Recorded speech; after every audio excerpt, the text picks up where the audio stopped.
If you grew up during the early to mid 2010s, it's very likely you played or are at least familiar with Doodle Jump. It was everywhere. You couldn't go on the internet without seeing the Doodler hop around monsters and through black holes. But 10 years later, it seems to be a forgotten relic of the past.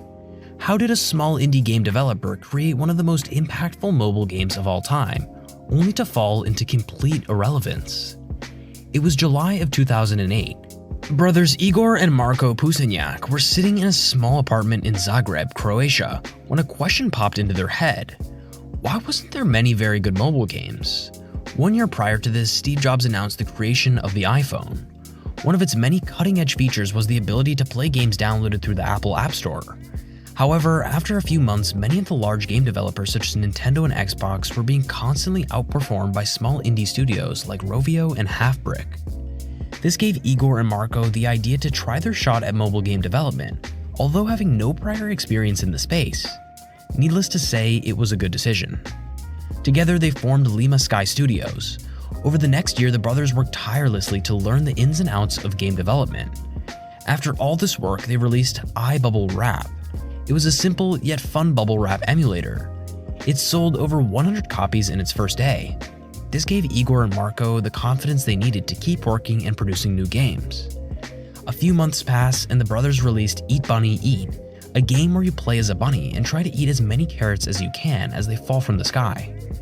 Soon after, Lima Studios began working on its sequel Hop Bunny Hop, which was put on pause for a while due to a broken game engine. However, when the brothers returned to the game, they realized how much they liked its pencil-drawn sketches and hand-drawn style. This resulted in them completely rethinking the game and redoing the entire storyline. It would go on to influence the creation of the studio's most popular franchise, Doodle Jump. It wasn't a smooth development though. It took the brothers over 2 months to write the code and create the engine, but I'd say it was completely worth it. Doodle Jump is a simple yet addictive endless platform jumper game, where the goal is to climb as high as possible through an array of obstacles such as black holes, monsters, and UFOs. It was revolutionary for the time due to its use of the accelerometer, which let players tilt their device from side to side to guide the doodler to its desired position. Players also could gain abilities through power-ups which gave them propeller hats, jetpacks, rockets, springs, trampolines, and even invulnerability shields. There is no definitive end to the game, but the end for each gameplay session happens when the player falls to the bottom of the screen, jumps into a monster, gets sucked into a black hole, or is abducted by a UFO. Players were able to choose from several different themes such as original, Christmas, and Halloween, as well as a plethora of others. These features gave no competitive advantage, but changed how the doodler looked and the obstacles surrounding it. It wasn't an instant success though. Through its first few weeks, it sold only 100 copies. However, it wouldn't be like this for very long. Doodle Jump began to fly up the charts and reached #1 in the App Store on June 15, 2009, only 2 months after its original release. This was crazy for the time. At 99 cents per download, Lima Sky was making over $25,000 per month. They had figured out the recipe and was not stopping anytime soon. Over the next 5 years, Doodle Jump would go on to sell over 100 million copies, becoming a top 10 most downloaded game of all time. Not bad for a couple of rookie game developers. Lima Sky began to go all in on Doodle Jump. Who wouldn't? They were a cultural phenomenon. Doodle Jump started appearing on t-shirts, in TV shows, and even was turned into a full-size arcade machine. Business Wire even said, "It's no secret that Doodle Jump is an untouchable powerhouse brand that has emerged from the world of smartphone gaming and apps." I'm not sure that was really the case though. After years of innovation and creation, Doodle Jump became complacent. The competition had caught up to them. Bigger, more sophisticated games had been taking over Doodle Jump. It was no longer the best option out there. There were games with better graphics and levels like Angry Birds.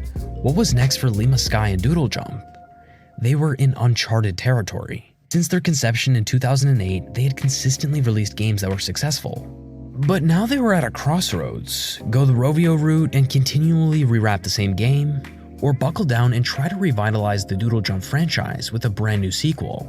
Lima Sky officially announced Doodle Jump 2 in November of 2019. They had one chance to get this right, and after over a year of development, the game was released to the public on December 20th, 2020. It showcased new game modes, brand new features, and even fresh new enemies. It felt like a brand new take on Doodle Jump with the addition of a new leveling system and reworked motion controls. However, it garnered mixed reviews and never grew near the success of the original Doodle Jump. Why was this the case though?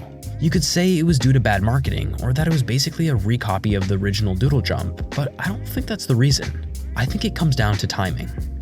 Lima Sky waited too long to release Doodle Jump 2, and the public had simply moved on from the game. It wasn't the revolutionary first-of-its-kind game that it once was. It was just a normal platform jumper. Mobile game development walks a thin line. In one hand, you might think you should focus all in on your most popular franchise, but on the other, you might believe you should diversify and give everything equal attention. It's hard to do that in this case when you have a franchise as big and as impactful as Doodle Jump. Going from the top dog to a forgotten name of the past is the name of the game in this business. However, Doodle Jump made hundreds of millions of dollars and cemented Lima Sky as a highly respected mobile game developer. The Doodle Jump franchise will go down as one of the most, if not the most important mobile game of all time.